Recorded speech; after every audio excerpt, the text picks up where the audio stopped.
Alright, let's tackle this topic of the domain of a composition of functions. And usually textbooks don't have very interesting examples of this to illustrate the point, so I'll try to create one here to get the point across.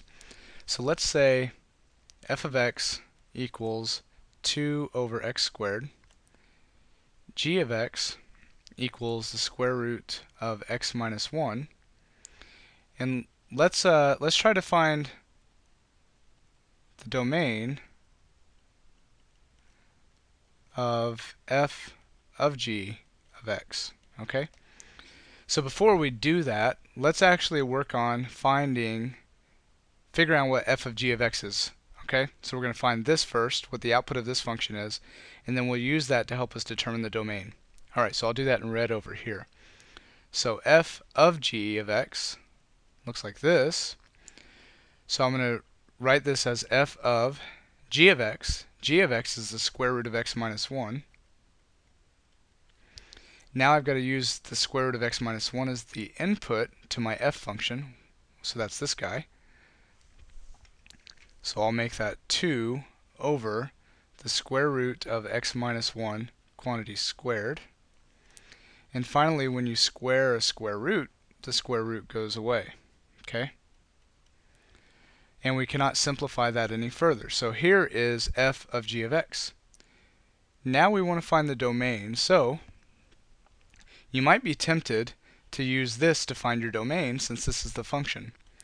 The problem is, when you find domain, you have to consider the x values that come in. So if you consider the path of x, x first goes into g, and then that whole thing goes into f. So we have to consider that path. Every x value that comes in goes through all these steps before it becomes 2 over x minus 1. Alright?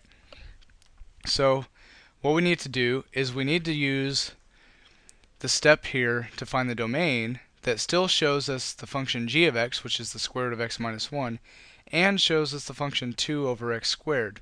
So we're actually going to use this step to find the domain.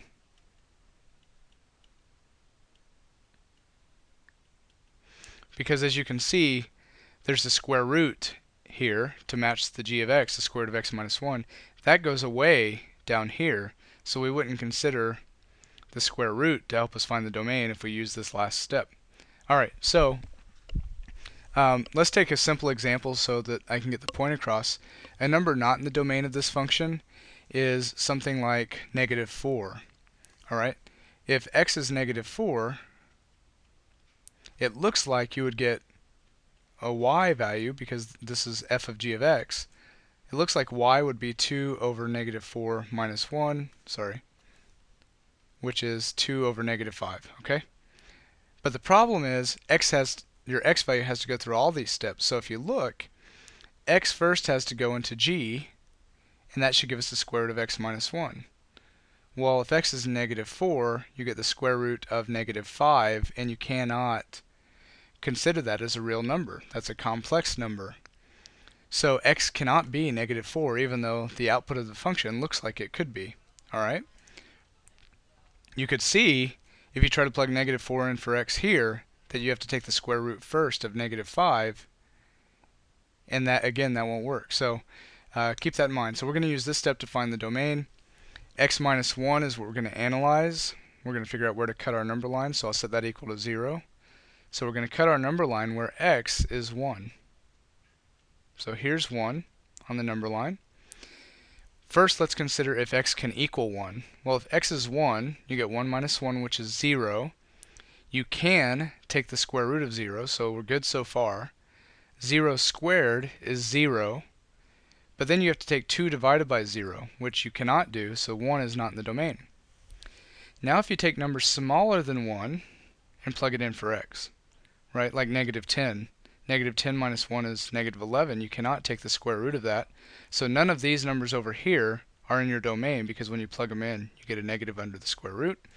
When you plug in numbers bigger than 1, like positive 10, 10 minus 1 is 9, you can take the square root of 9, and then you can square that, and you can divide by it because it's not 0.